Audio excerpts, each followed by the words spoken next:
If you've ever wondered what happens when a triathlete really gets their nutrition sorted, today's episode shows you exactly what's possible. Troy Bauerle is back on the podcast, but this time he's fresh out of the Triathlon Nutrition Academy program and has been putting everything that he's learned into practice so far. And the results? Honestly, they speak for themselves. In March, Troy raced Geelong 17.3 and absolutely smashed it, finishing in 4 hours and 25 minutes and landing third in his age group. Then just a couple of weeks later, he backed it up with the Wollongong Olympic distance race with a 2 hours and 1 minute finish and another third place podium. So in today's episode, we're going to chat about what's changed for Troy since being inside the Academy program and how he's fueling smarter, recovering faster and not injured to see some of the results that match the effort that he's putting into training. This guy is a weapon if you follow him on Strava. We're going to talk some of the practical strategies that he's been doing, maybe even some of the mindset shifts for him and the confidence, and why nutrition is the missing link for so many triathletes that they just overlook that part of the triathlon puzzle.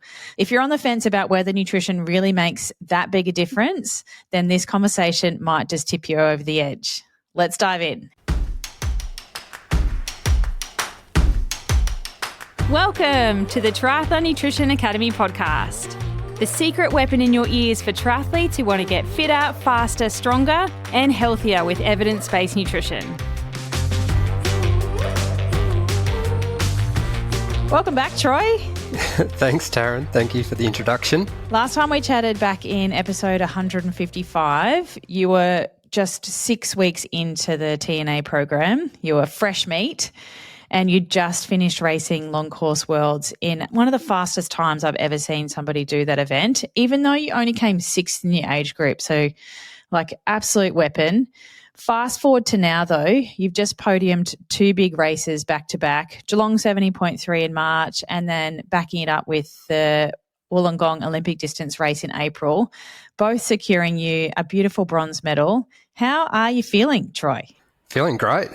Yeah, everything's come together, and I didn't expect the progression to be this much, but yeah, it's amazing. Love it. Yes. What do you think has made that biggest difference then in those performances and how you're feeling?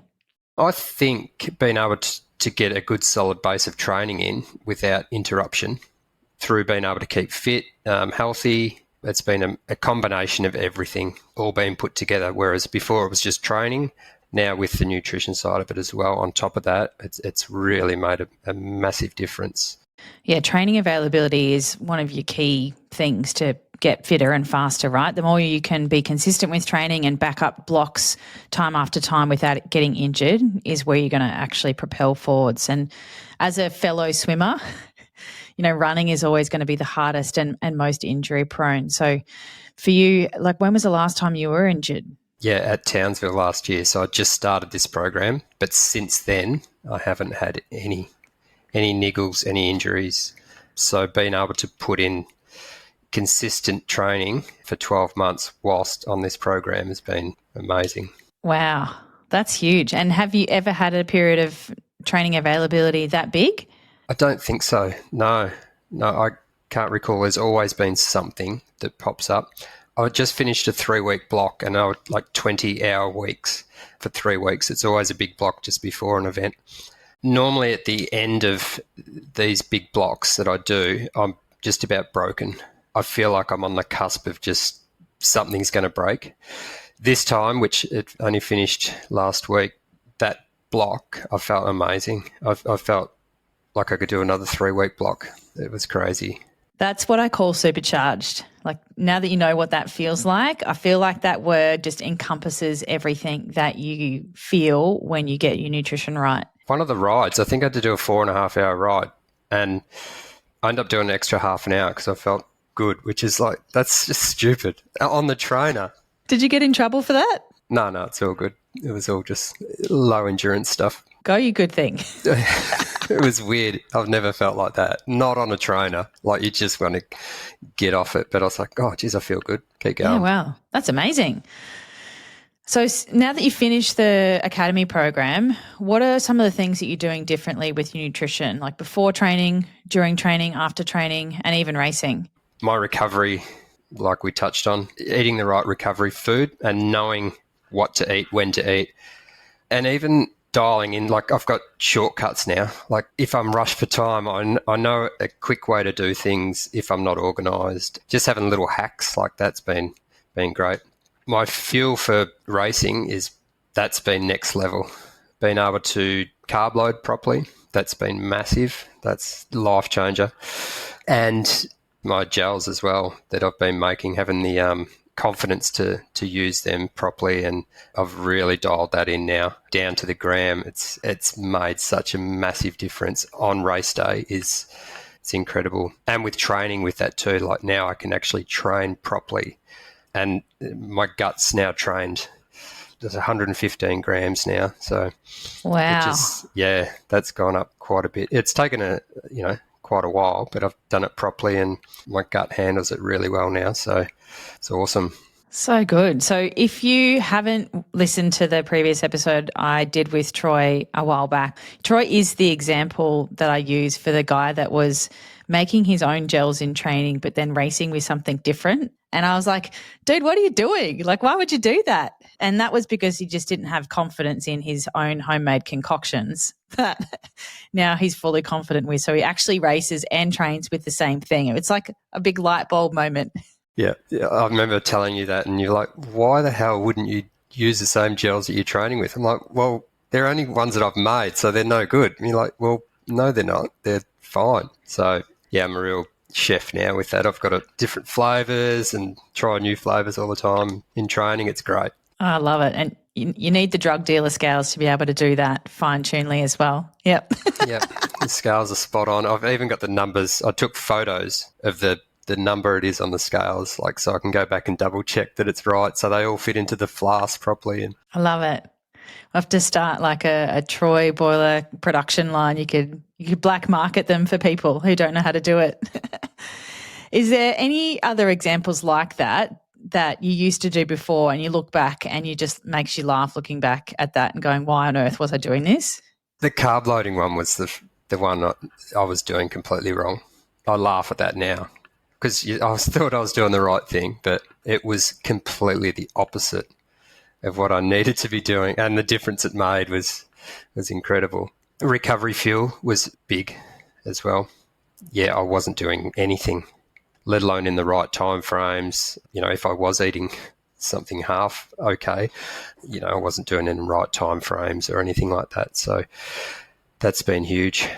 You're not alone in not doing either of those things right. I find a lot of triathletes think that they do a good job of recovery and carb loading, and it's not until they get educated properly that like, oh man, I was so far off. And carb loading is one of those things that, I don't know, you can't Google a plan and follow a plan. You actually have to understand the science behind it and then build something that is custom and specific to you. And it is not just going nuts at the pasta party before your event. It actually needs to be way more strategic than that. I remember trying it for the first time with you at Townsville Long Course Worlds, and that was before we'd actually done that masterclass, and we fast-tracked you through that right in the beginning so that you could do that for that race. And like the look in your eyes and the feeling that you felt, you were like, oh my God, this is like rocket fuel. Yeah, the biggest thing with that is, so from that day that I tried that at Townsville, when I think I described it as waiting for that crash and it didn't come, I'm like, I can keep going here at what I was doing. I can probably go a little bit faster if I want. And every race I felt exactly the same, but just upped it, like got the confidence to go a little bit quicker, a little bit quicker. I think like, what was it, Geelong just recently, I took like 6 minutes off my run time. That's huge. Off my fastest bike ever, and still felt like negative split the run. So again, next race I'm feeling, okay, I can go a little bit quicker here. Just the confidence is growing and growing with that. It's been, game changer. Yeah, and that is a big shift, I think, having that confidence to push hard at the end when you're used to fading and used to dying in the arse. Like you're a great athlete and you're like get in the hurt locker and stay in the hurt locker and punish yourself type person. Can you talk through how working on your nutrition and getting that more dialed in has helped you build that? Yeah. Well, like I said, just having the confidence in my body that I'm not going to feel shit like with 6Ks to go, whereas now going, I can really push this. It's huge for my confidence, and seeing the results at the end of the day, makes my confidence even, more so for the next race. I think every race that I've done since being on this program, I've had PBs every race. Like, it's just getting lower and lower and lower. I'm like, and the confidence grows more and more and more. And I'm like, well, where does this end? Like, I'm really excited because it keeps you going. I was at the stage where I was looking for 1%ers, but this is like this. I don't know what percentage it was for me, Geelong this year to last year, but it was like 9 minutes off. Wow. My aim was actually just to go under 4:30. That was the big, the next big thing to tick off. And I did that, by 5 minutes, which is, when I looked up at the clock, I'm like, this is crazy. Yeah, I was super pumped. Doors to the Triathlon Nutrition Academy are now officially open. It's a 12-month program designed to turn nutrition into your secret weapon, personalised to your training, your goals, and your race calendar. I'm going to show you how to fuel properly, recover faster, and finally perform at your best without all of that stress and confusion. Doors close soon though, so don't miss your opportunity to join us. Head to dietitianapproved.com/academy now.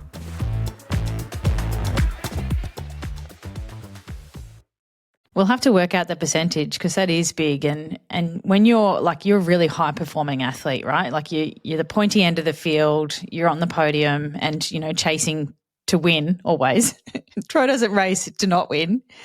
But, looking at those like tiny little 1%ers that might make tiny little gains to things and then like not even addressing nutrition. Like at what point were you like, okay, I now need to work on my nutrition. This is the thing. Like what made you decide that was going to have the biggest impact?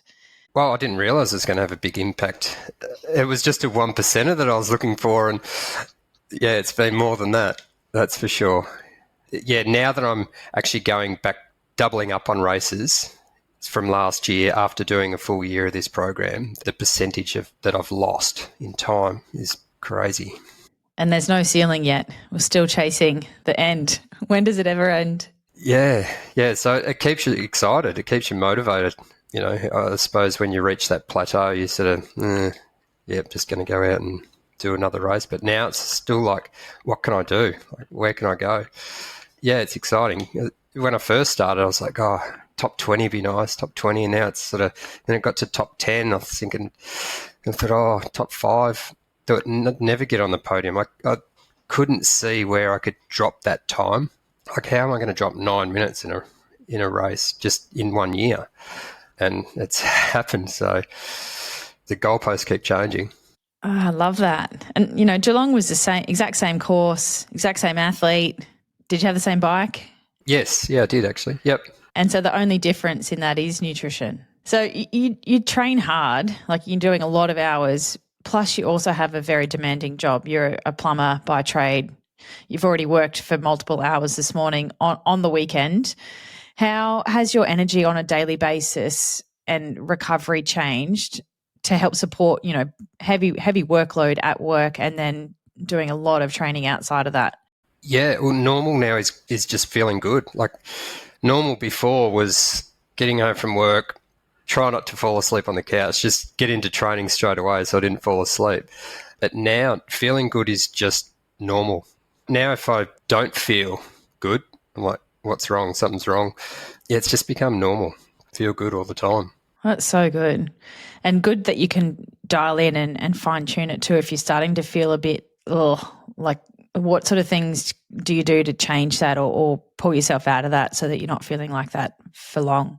I know that I need a hit of, if I need some more carbs or if I do feel that way, I know that I've, missed out on something during the day, like I've missed lunch or you notice the difference.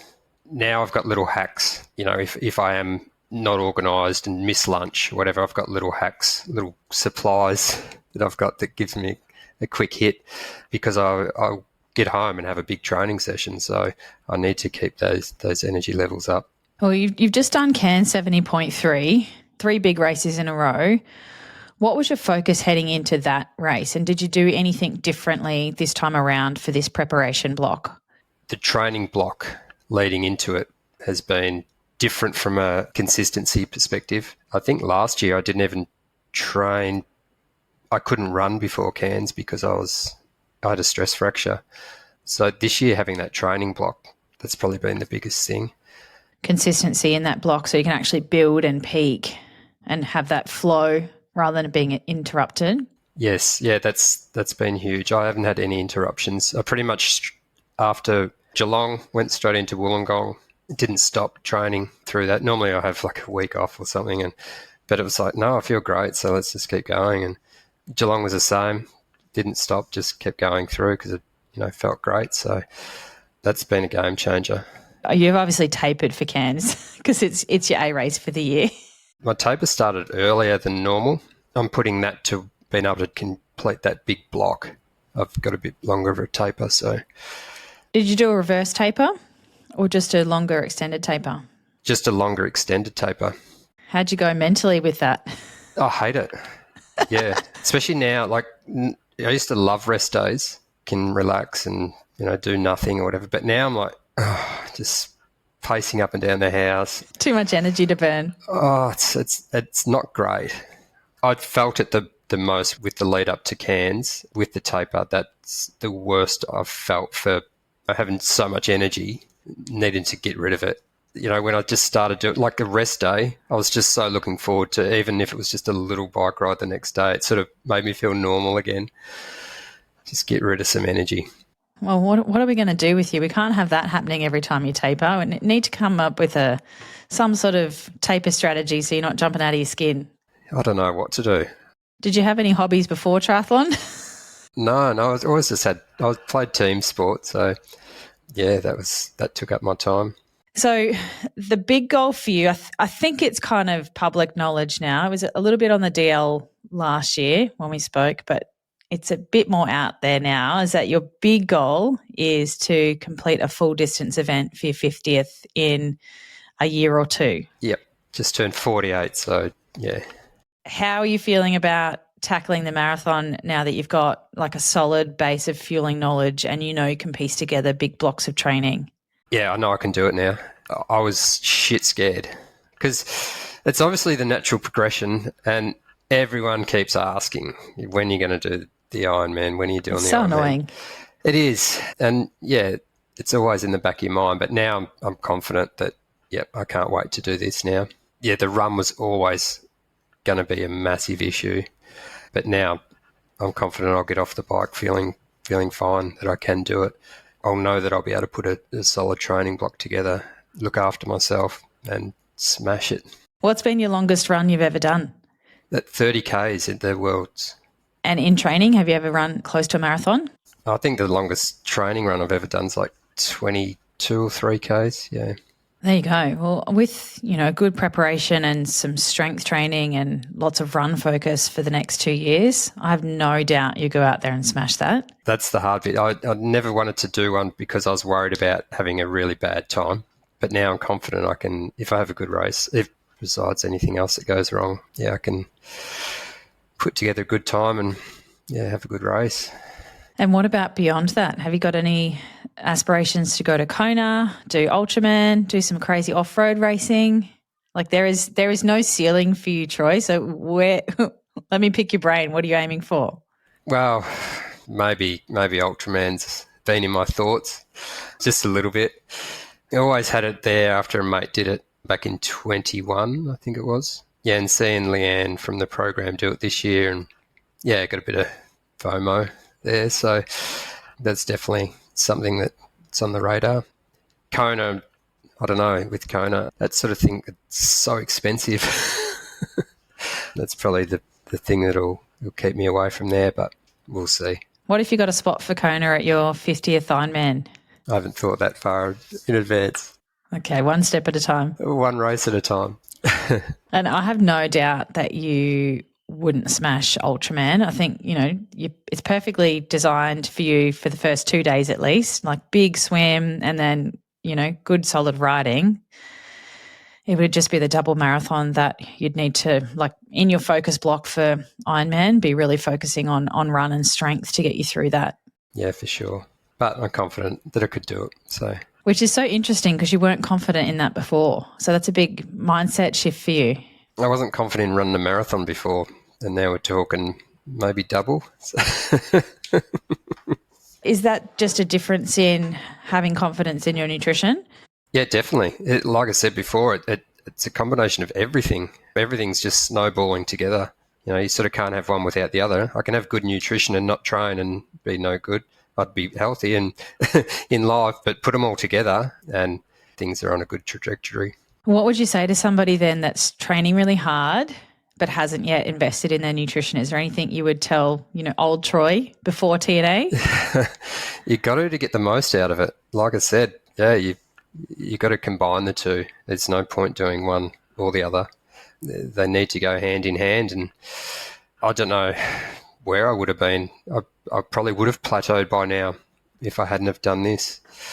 But still getting faster and faster, and which is just incredible. Like I thought, as you get older, you're going to get slower and slower, but it's going the other way. So, yeah, that's incredible. No midlife crisis for you? No, not yet. Not yet, anyway. Oh, Troy, it's been so good having you back on the podcast to share your journey. Like we talked to you right in the beginning where you were, fresh and green, and now you've come all the way out the other side. And to see you just go from strength to strength has been amazing. You've come so far since we last spoke. And I know that this is honestly like you're just scratching the surface and this is just the beginning for you. Let's hope so. Thank you. So if you've been listening along thinking, man, I train so hard like Troy too, maybe you do 20 hours a week in big blocks or maybe even half of that. But if you're not getting the results that you feel like you should be, then maybe it's time to actually tackle your nutrition and do that properly. And that's exactly what we do inside the Triathlon Nutrition Academy program. It's not about cutting carbs, counting calories, or having to track everything day in, day out. Like Troy has got no time for that. He just eats and knows how to eat, and then also how to fix things or plan Bs if life throws you curveballs. So it's about fueling smarter so you can train harder and recover fast to back up quickly and perform to the best of your ability on race day. So if you want to come and join us, doors are opening soon, and you can register your interest at dietitianapproved.com/academy. I would love to help you smash it, as long as maybe you're not in Troy's age group. That'd be good. Nobody in the 45 to 49 age group, Troy? Yeah, that's fine. Highly competitive you are. All right, thank you so much for joining me, Troy. I look forward to seeing how you go in the future. Thank you.